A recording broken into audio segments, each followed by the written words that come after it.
Oke, bismillahirrahmanirrahim. Assalamualaikum warahmatullahi wabarakatuh. Waalaikumsalam warahmatullahi wabarakatuh. Di sini saya mahasiswa S2 Ekonomi Syariah pasca sarjana semester 1 UIN Syekh Nurjati Cirebon. Di sini saya bersama Ustadz Abdillah. Saya ingin mewawancarai terkait tugas saya yaitu tugas kualitatif. Mungkin langsung saja di sini saya bersama Ustadz Abdillah. Ya, Ustadz. Oke, Boleh perkenalan dulu, Ustadz. terima kasih. Assalamualaikum warahmatullahi wabarakatuh. Waalaikumsalam warahmatullahi wabarakatuh. Di sini saya bilang suara di Yayasan Pondok Quran Cita Penanganan Abdurrahman Auf ini sebagai penerima amanah ketua yayasan. Ini juga insya Allah akan berdiskusi atau ada beberapa hal yang terkait dengan UMKM atau bisnis di yayasan ini seperti itu. Hmm, Ya. Baik, langsung ke pertanyaan aja ya, Ustadz. Ya. Pertanyaan pertama, bisa diceritakan bagaimana awal mula membangun usaha berbasis prinsip syariah ini? Usaha berbasis prinsip syariah. Oke, jadi di yayasan ini punya value Qurani, mandiri, dan peduli. Dan nilai Qurani, mandiri, dan peduli yang mana semuanya itu saling berkesinambungan, saling berhubungan semuanya. Salah satunya diwujudkan dengan adanya proyek bisnis ya. Ya. Karena pondok ini sebagai pondok untuk membina santri. Sebelum santri juga dibekali dengan digital marketing dan digital network. Nah, salah satu dari hasil pendidikan itu adalah mengelola bisnis, mengelola kemudian usaha seperti itu. Menarik berarti. Untuk langsung yang kedua ya, apa yang membedakan usaha dari Ustadz sendiri dengan konvensional dari sisi cara kerja atau nilai yang dijalankan? Oke. Terus sebagaimana tadi disampaikan ya di pondok ini arahnya beberapa prinsip syariah kami terapkan ya. Pertama, sebelum ke prinsip syariahnya yang tadi itu adalah yang kami jalankan memang tadi value keumatan, 3 poin Qurani, mandiri, dan peduli. Mandiri. Jadi memang dari setiap aktivitas itu diharapkan ada nilai Qurannya untuk semangat seperti itu. Terus ada nilai kemandirian. Nah, dimulai dari mindset dulu, terus kemudian bagaimana santri, bagaimana kemudian pengurus ini itu punya mindset kewirausahaan yang mandiri. Ya, nah begitu. Itu juga tidak jarang atau sering kami arahkan untuk bisa berusaha. Meskipun memang di sini basicnya dari donasi, tapi juga adalah ada arah usaha di sini. Itu juga ada pedulinya. Nah, peduli ini memang adalah untuk dakwah dan keumatan. Nah, dari sana kemudian tadi masuk ke prinsip syariah di beberapa unit bisnis atau usaha di pondok aba ini, pondok Abdurrahman ini. Salah satu prinsip yang kami terapkan di bisnis ya adalah di syirkahnya. Jadi kami dengan yang mengelola itu ada prinsip syirkah atau bagi hasil.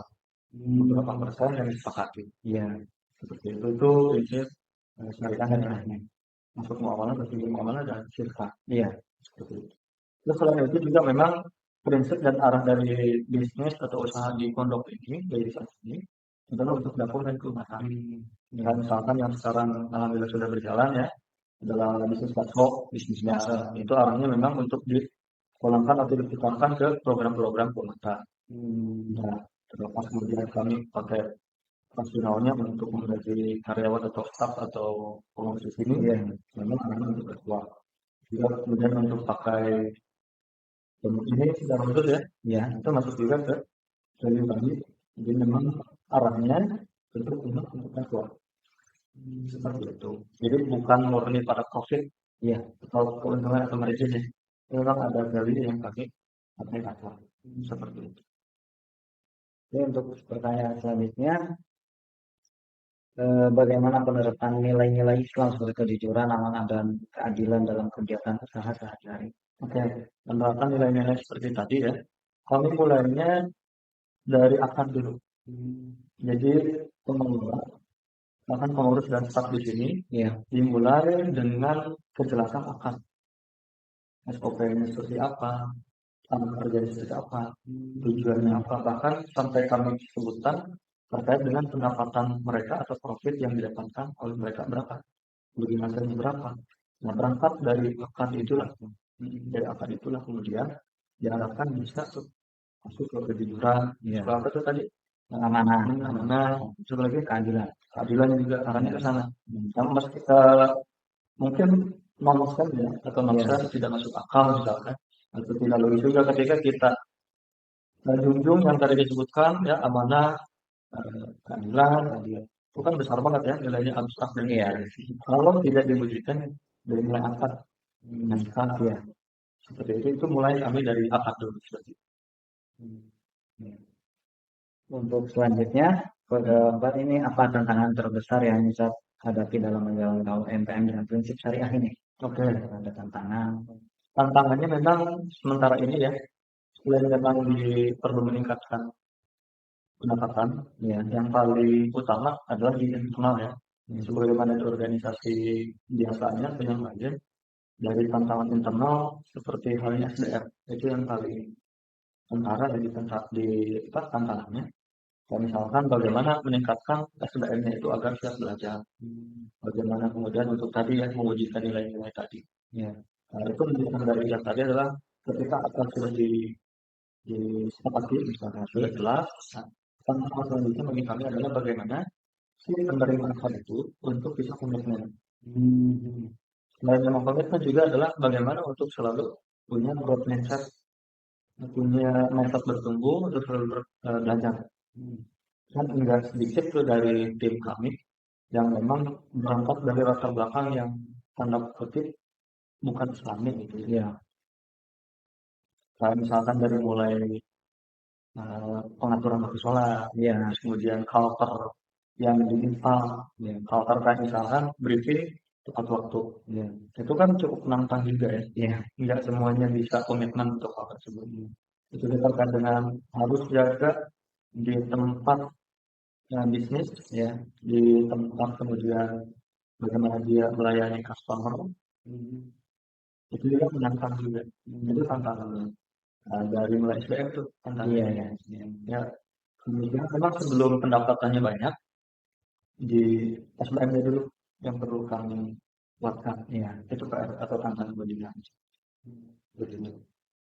Untuk yang terakhir, menurut Ustaz, bagaimana dukungan pemerintah atau lembaga keuangan syariah terhadap perkembangan UMKM syariah saat ini? Oke, sebelum ke yayasan ini, saya sempat bergelut di dunia koperasi syariah ya. Memang di sana ada beberapa program untuk pendanaan bisnis atau usaha. Nah, sementara ini kami lihat sudah sangat bagus yang digalakkan oleh pemerintah, oleh kemudian tadi lembaga-lembaga keuangan, tinggal kemudian penyerapan dari pemberian atau alokasi tersebut. Nah, termasuk juga dari kami sempat ada beberapa mitra yang coba kerjasama begitu. Tapi kemudian lagi-lagi balik lagi ke tantangan. Yang tadi lembaga-lembaga yang katakanlah siap mendanai ngasih wakil produktif misalkan, kalau misalkan SDM-nya tidak kuat untuk mengelola itu, ya percuma juga gitu. Jadi disayangkan jadi emang gitu ya.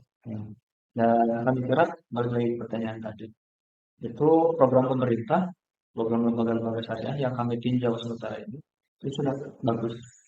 Tinggal kaminya, tinggal pengelola usahanya, tinggal pelaku usahanya sendiri yang melayakan diri. Sementara ini seperti itu. Mungkin itu saja ya, Pak 5 cukup pertanyaannya untuk kami. Terima kasih atas waktunya sudah meluangkan waktu untuk wawancara ini. Semoga ya kedepannya kita semua bisa semakin maju gitu ya. Terima kasih. Assalamualaikum warahmatullahi wabarakatuh. Waalaikumsalam.